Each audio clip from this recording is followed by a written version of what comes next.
In the world of motorcycle clubs, few names spark as much fear and fascination as the Comancheros. Born in the gritty streets of Sydney, Australia in 1966, this club didn't just ride bikes, they built an empire. From the very start, they were about more than just engines and leather jackets. They were about power, brotherhood, and defiance. But what makes the Comancheros stand out from all the other clubs? Is it their notorious criminal empire, their violent history, or their ability to survive against the odds? This is the story of how a small group of men turned a motorbike club into an international force, one that would go down in history for all the right and wrong reasons. It all began in 1966, on the bustling streets of Sydney, Australia. A young Scottish immigrant, William Jock Ross, had a vision. He wasn't interested in just hanging out with a few mates on bikes. No, Jock wanted to create something bigger, something that would make a mark on the world, something unforgettable. And so, the Comanchero Motorcycle Club was born. Inspired by the film The Comancheros, which told the tale of an outlaw gang, Jock and his mates found the perfect name for their new club. They weren't just building a group of motorbike enthusiasts. They were forming a brotherhood, bound by loyalty, violence, and a love for living on the edge. But from the beginning, they weren't the only game in town. Sydney had its share of biker clubs, and the Comancheros needed to make a name for themselves. And Jock Ross was no stranger to making a statement. The club's rise wasn't just about the bikes, it was about power. Jock Ross was a strict leader, one who demanded respect and complete loyalty from his members. The Comancheros weren't just about riding around town, they were about running things. They made sure no one messed with them. With a military-style organization, where each member had their place, the Comancheros quickly stood out from the crowd. They weren't just another club, they were a force to be reckoned with. But it wasn't just their strict discipline and elite structure that made them different. There was an unspoken code among the Comancheros. If you wanted to join, you needed to prove yourself. And not just by showing off your riding skills. The club's rituals were intense, and the initiation was as much about mental toughness as it was about physical endurance. This wasn't a place for the weak, the timid, or the uncommitted. The Comancheros were building an empire, and to survive in that world, you needed to have the guts to face whatever came your way. Their early years weren't smooth sailing, though. As the Comancheros started making their mark, they quickly attracted attention not just from other bikers, but from law enforcement too. Rival clubs took notice of this new, growing group, and it wasn't long before tensions started rising. The streets of Sydney were already filled with motorcycle clubs, each vying for territory, respect, and influence. And the Comancheros, with their powerful ambitions, weren't about to just sit back and let others claim the spotlight. But the real question on everyone's mind was, could the Comancheros hold their ground against the more established clubs? Would they be able to rise to the top without attracting too much heat?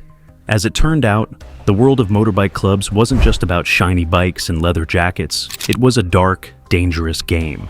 And for the Comancheros, the road ahead was only going to get tougher. In the beginning, it was about the thrill of the ride, the speed, and the sense of freedom. But as the Comancheros grew, something deeper began to take shape. What started as a bunch of blokes on bikes soon became a powerful brotherhood. To be part of this world wasn't just about showing up. It was about loyalty, respect, and proving you could handle the heat. Jock Ross, with his unwavering leadership, made sure everyone knew where they stood. The Comancheros were more than a club.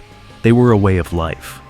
Ross wasn't interested in simply having a few riders. He wanted an army, a force that could stand strong against any rival club or challenge that came their way. To join the Comancheros wasn't easy.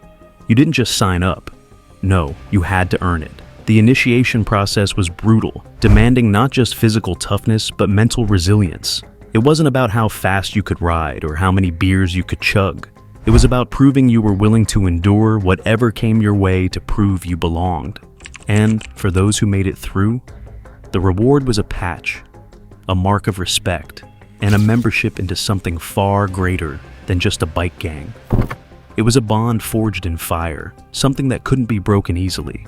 But it wasn't all about the brotherhood or the rituals. The Comancheros were also about carving out a name for themselves in a tough and competitive world. And in those early years, they had one thing in mind: taking over. They weren't just in it for the ride, they were in it for the power, the control, and the respect that came with it. The streets of Sydney weren't big enough for everyone, and Jock knew that. He wasn't just looking to fit in, he was aiming to dominate. the Comancheros quickly began to stake their claim. They took over bars, clubs, and street corners. If you wanted to run something in their territory, you had to get their approval. The power dynamics were shifting, and the Comancheros were quickly becoming a force that no one could ignore. As the years passed, their influence only grew stronger. But with power came trouble. As the Comancheros expanded, so did their enemies. Rival clubs weren't about to just step aside and let the Comancheros rise unchecked. Tensions were building on the streets, and before long, the Comancheros found themselves in the middle of a full-blown gang war. There was no backing down now. The stakes had been raised, and it wasn't just about territory anymore. It was about survival. And then came the question that would change everything. Would the Comancheros be able to keep their rise to power under control? Or would their growing ambitions lead them down a path of violence, rivalry, and destruction? It's one of the darkest chapters in the history of the Comancheros, and one that would forever change the course of their story. The year was 1984, and what should have been a routine bikers meetup would quickly turn into a nightmare. The place was the Viking Tavern in Milperra, a quiet suburban pub on the outskirts of Sydney.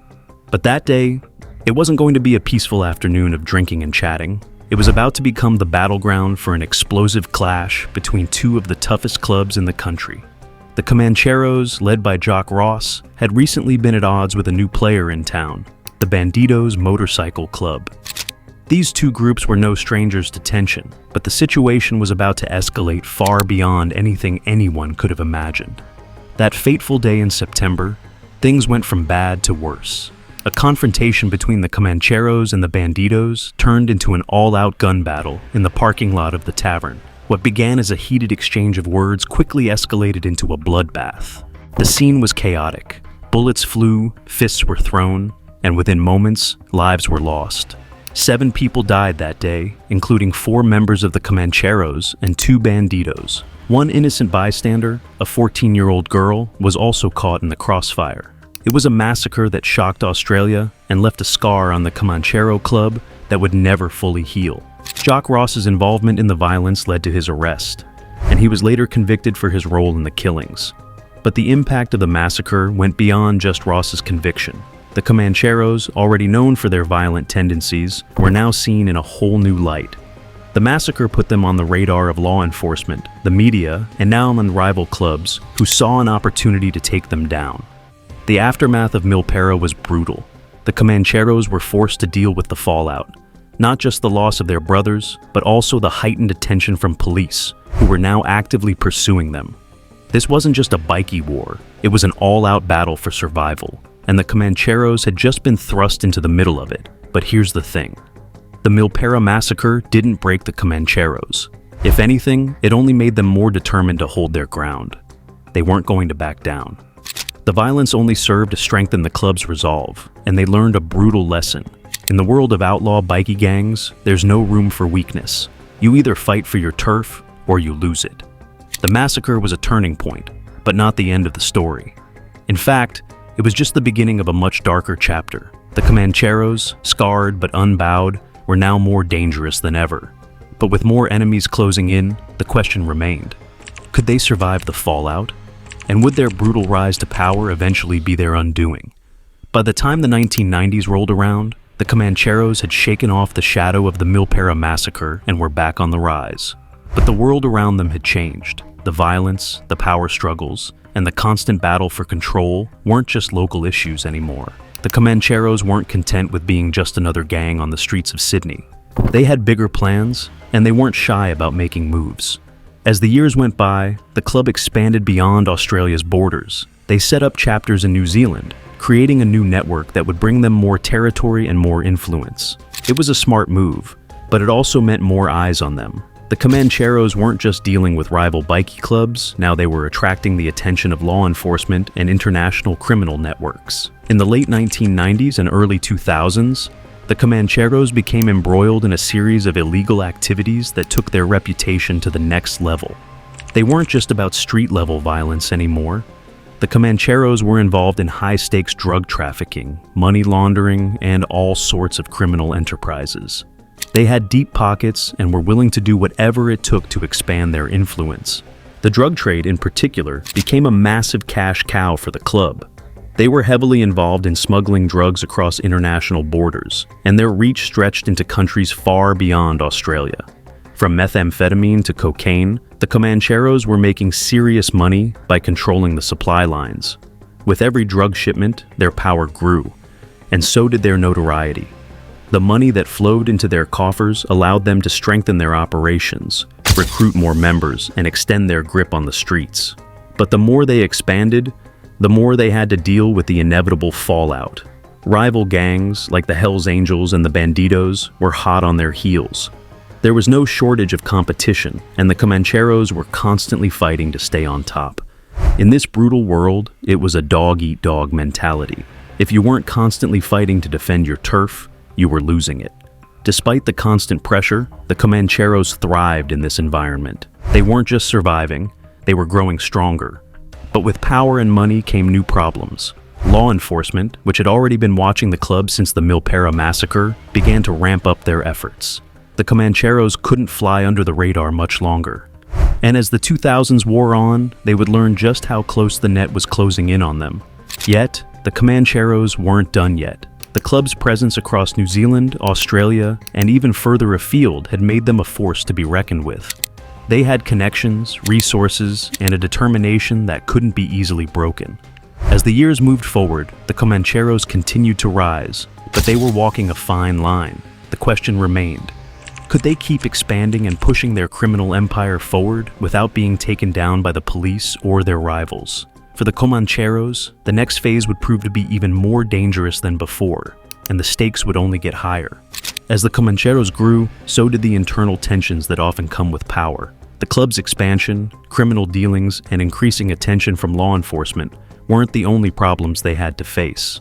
The bigger they became, the more difficult it was to keep everything in control. And when it comes to outlaw motorcycle clubs, control is everything. With more chapters forming in new territories, the leadership started to face challenges from within. The Comancheros' strict hierarchical structure, once their greatest strength, became a source of internal conflict. As members rose through the ranks, some felt they deserved more power, respect, and influence than others. This bred a culture of rivalry within the club, with some factions attempting to undermine the existing leadership. In a world where loyalty is paramount, even the smallest act of disloyalty could spark a brutal response. The tension wasn't just psychological, it became violent. Feuds between members of the club began to surface, and with it came betrayals. One of the most notable incidents took place in 2012, when a brawl broke out at the wedding of a senior Comanchero member. What should have been a celebration quickly turned into a chaotic clash, with violent fights breaking out between rival factions within the club itself.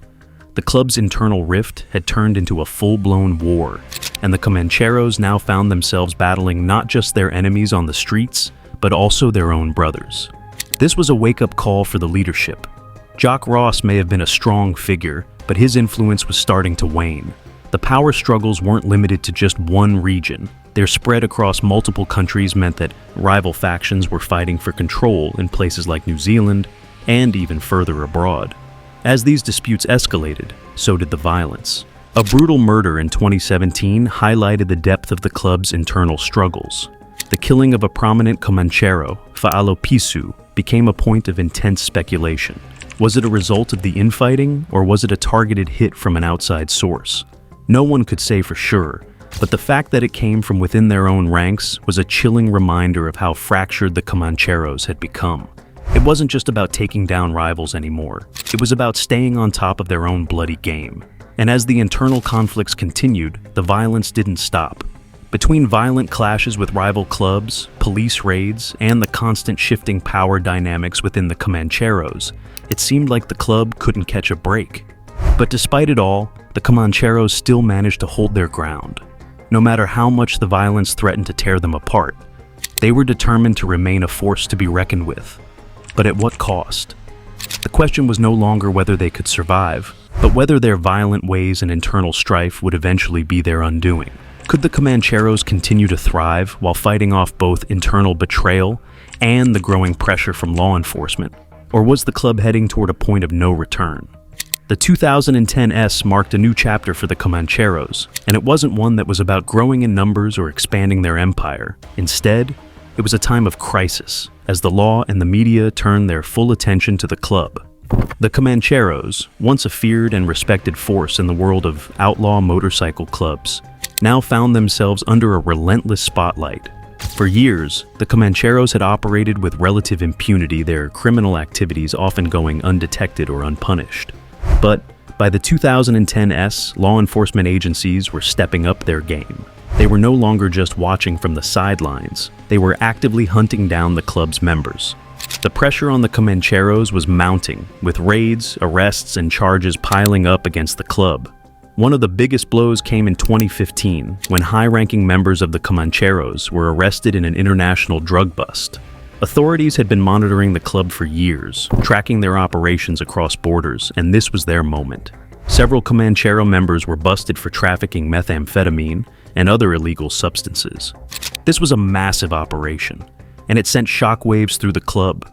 But it wasn't just the drugs that had the Comancheros in trouble. Their violent tendencies were still a major concern. In 2017, there was a brutal shooting involving Comancheros members in Auckland, New Zealand, that led to multiple injuries and further solidified their reputation as one of the most violent motorcycle clubs in the world. The club's name was being linked with more and more violent incidents, and it wasn't just rival clubs they were fighting anymore. It was the police, the media, and even the public who were beginning to turn on them. Then, in 2019, the Comancheros faced an even more alarming situation. Their very existence was under threat as several international law enforcement agencies, including the Australian Federal Police and New Zealand Police, began to work together in coordinated efforts to dismantle the club's operations. Undercover operations, wiretaps, and surveillance became a regular part of the game, and the Comancheros were on the receiving end of countless raids. Members of the club were arrested for everything from drug trafficking to organized crime, and the once invincible group was now fighting to stay afloat. Even with all the legal pressures, the Comancheros were far from done.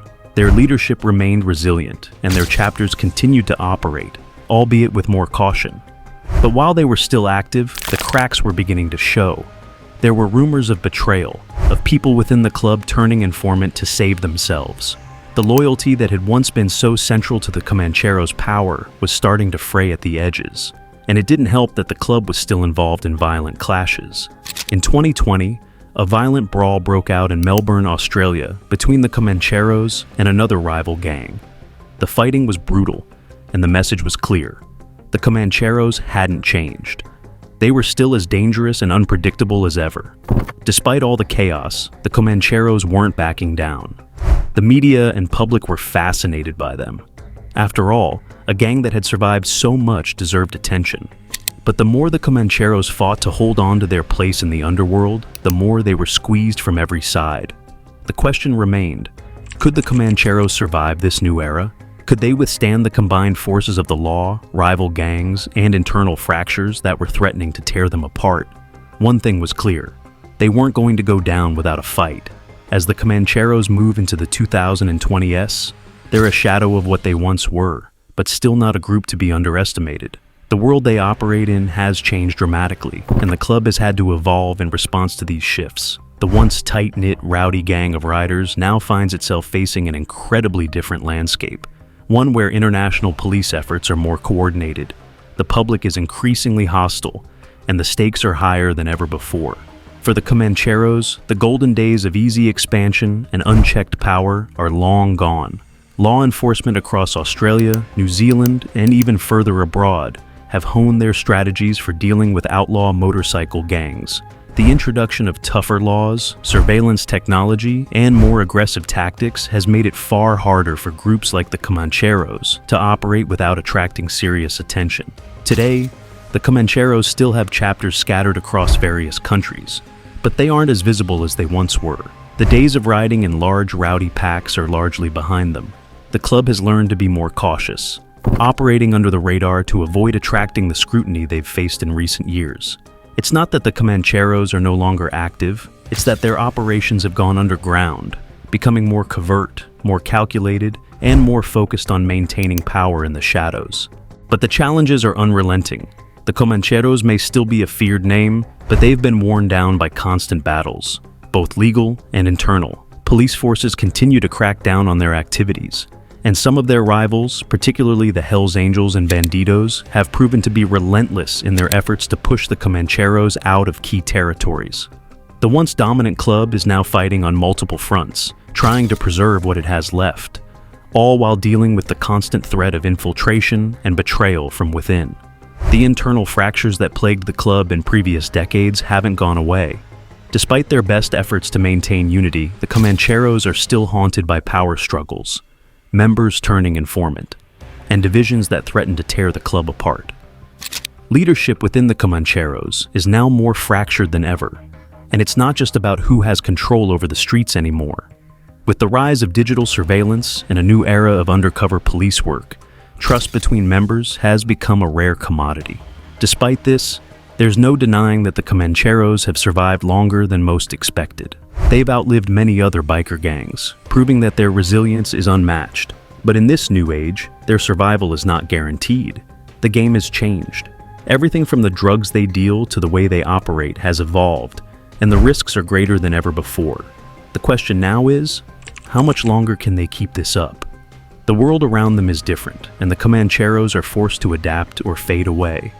Their story is still being written, and although they're far from the force they once were, their name is still synonymous with rebellion, violence, and the untamed spirit of the outlaw. Can they weather the storm of the modern world? Or is this the beginning of the end for the Comanchero Motorcycle Club?